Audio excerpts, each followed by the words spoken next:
Il vient de nous rejoindre, David Cruc, 15h45. Bienvenue David. Bonjour Guillaume. Ravi de vous retrouver pour la financière d'échiquier. Vous allez rendre votre verdict face au marché, à cette situation. Ce moment qu'on va vivre, ce verdict que vous allez livrer, est-ce que vous l'assumez ? Totalement. J'estime et j'assume que le plus grand risque de ce début d'année, c'est d'atteindre les objectifs annuels trop tôt. Ah.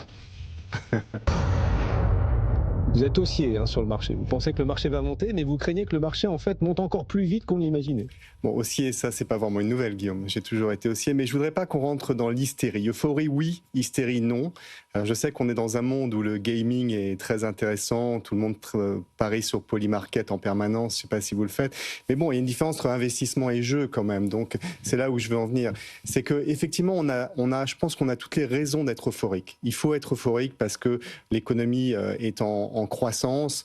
On a des objectifs, les brokers ont des objectifs autour de 2,5% de croissance dans le monde, 2% aux US, un peu plus de 1% en Europe. Les croissances bénéficiaires des entreprises aux États-Unis vont être autour de 15%. En Europe, on sera probablement autour de 8%. On a des banques centrales qui sont quand même accommodantes, même si certaines d'entre elles le sont un peu moins. On a effectivement l'IA qui peut amener des gains de productivité.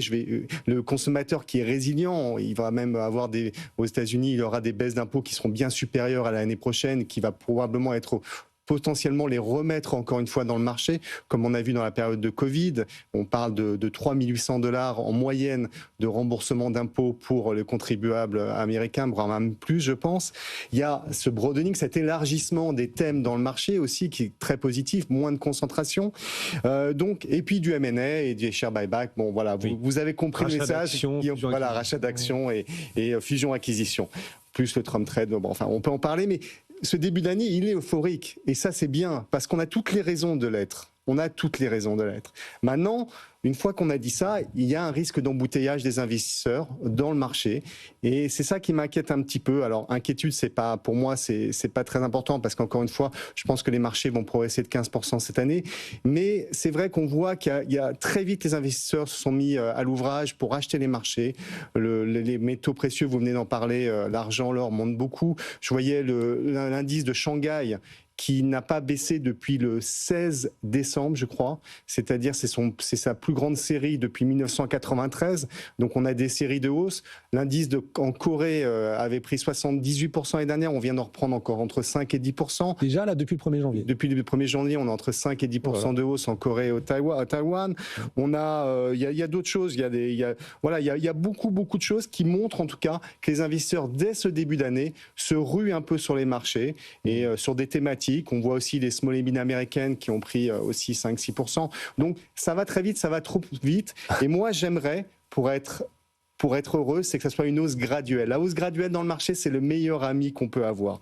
Voilà. Donc, c'est ma crainte. J'ai pas de crainte sur les marchés, mais j'ai la crainte qu'on aille trop vite. L'an dernier, à la même époque, en tout début d'année, le marché craignait une récession et il s'est trompé. Cette année, le marché attend une accélération de la croissance. Est-ce qu'il va se tromper à nouveau ? Je pense pas qu'il se trompe parce que d'abord il y a des midterms qui arrivent et je pense que tout politique va essayer de garder une économie qui va être là, donc relance budgétaire, relance fiscale, probablement des banques centrales qui vont être à la manœuvre. Je crois que c'est politiquement important de garder une croissance élevée. Comme aujourd'hui, je le dis, je pense qu'il est important de garder les marchés aussi sur des niveaux importants pour que le consommateur, qui est aussi l'investisseur, mais qui est aussi l'électeur, soit aussi satisfait de ce qu'il pense. Donc, je pense que cette année, la croissance sera là et puis on a des gains de productivité qui sont liés à l'IA qui vont être démontrés. Et donc, tout va cette année pour qu'effectivement la croissance, sans choc exogène évidemment, si on a une crise géopolitique majeure ou un Covid qui revient, ce sera difficile. Mais dans l'état des choses actuelles, de ce que l'on peut ressentir, la croissance, on ne devrait pas se tromper cette année sur une croissance pérenne. Vous citiez les mi-termes comme boussole. Effectivement, Donald Trump a expliqué, c'était hier, qu'il devait absolument gagner les mi-termes. Si je ne les gagne pas, a-t-il dit, les démocrates trouveront tous les prétextes de la terre pour lancer contre moi une procédure d'impeachment. Voilà ce qu'a dit hier soir Donald Trump. C'est dire à quel point pour lui c'est important. Et il sait se battre, le bougre. Il va, j'imagine, annoncer plein de trucs pour conforter les électeurs, les consommateurs. Des chèques qui devraient être distribués, 2 000 $ ont été annoncés, sans doute d'ici l'été, des réglementations de l'économie, etc. Les baisses d'impôts, on en a parlé. Sur le Big Beautiful Act, ça va être très important. C'est-à-dire que le populisme pourrait porter les marchés cette année. Je pense que c'est exact. Le populisme, vous allez un peu loin, mais je pense que effectivement, l'état des marchés financiers est un enjeu politique aujourd'hui, et ça drive encore une fois la consommation. La consommation, c'est l'électeur, et un électeur content qui a un emploi, qui voit ses fonds d'investissement monter, est un électeur heureux qui va revoter pour vous. Donc je pense qu'il y a une course de chaque État à pouvoir laisser ses marchés monter. C'est un enjeu politique. C'est mon ressenti en tout cas. D'autant qu'on sait que les particuliers américains sont très très exposés à leur marché actions, et leur bonne santé, leur morale dépend de l'évolution de Wall Street. Ils ont leur retraite effectivement qui est là. Tiens, alors ce commentaire de Afuera qui nous suit régulièrement sur les réseaux, il nous a écrit hier en nous disant: arrêtez de parler tout le temps des plus hauts historiques, ça n'a aucun sens, c'est futile, les nouveaux plus hauts sont inévitables, les plus hauts sont faits pour être toujours battus. Pourquoi, nous dit-il? Pourquoi il n'y a pas d'inflation sur le niveau des indices? Deuxième raison pour laquelle les plus hauts sont forcément battus, les entreprises défaillantes sont éjecter régulièrement des grands indices. Résultat, ils restent toujours les meilleurs. Et quand on ajoute les dividendes, c'est encore plus vrai. Les marchés sont fatalement toujours les plus forts. Voilà ce que nous dit Afuera, qui nous demande d'arrêter de parler des plus hauts des indices. Parce que c'est normal que les indices battent des plus hauts d'après lui.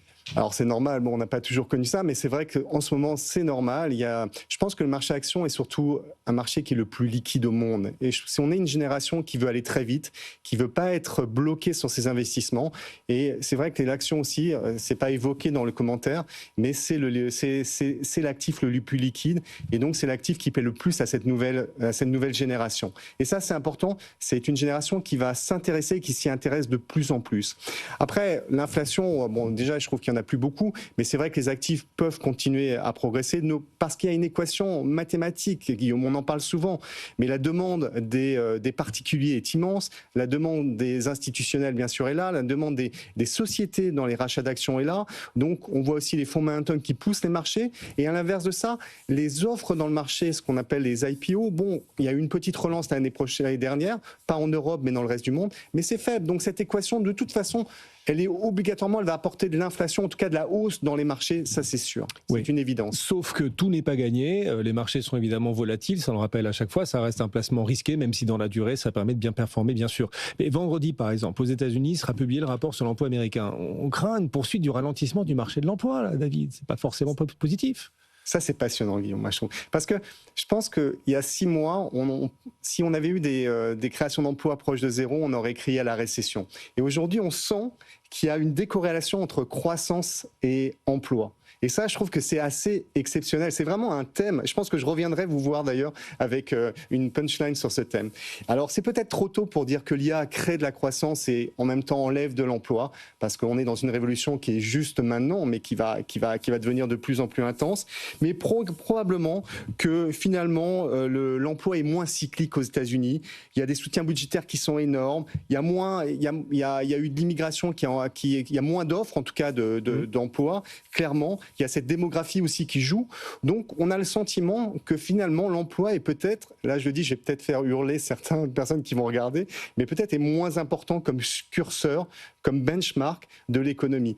On peut avoir un emploi qui ralentit, mais une croissance qui accélère. Alors, qui ralentit, exactement ça. Ouais. Alors, peut-être effectivement,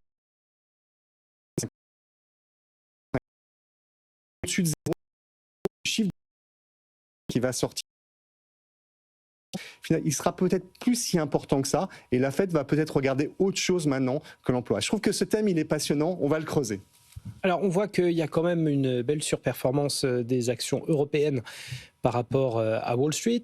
Ça ne se joue pas à des milliers de points non plus, mais c'est quand même notable. On le dit depuis l'année dernière, ça pourrait être une des thématiques importantes de cette année, c'est-à-dire un rattrapage des actions européennes par rapport à Wall Street qui bat record sur record.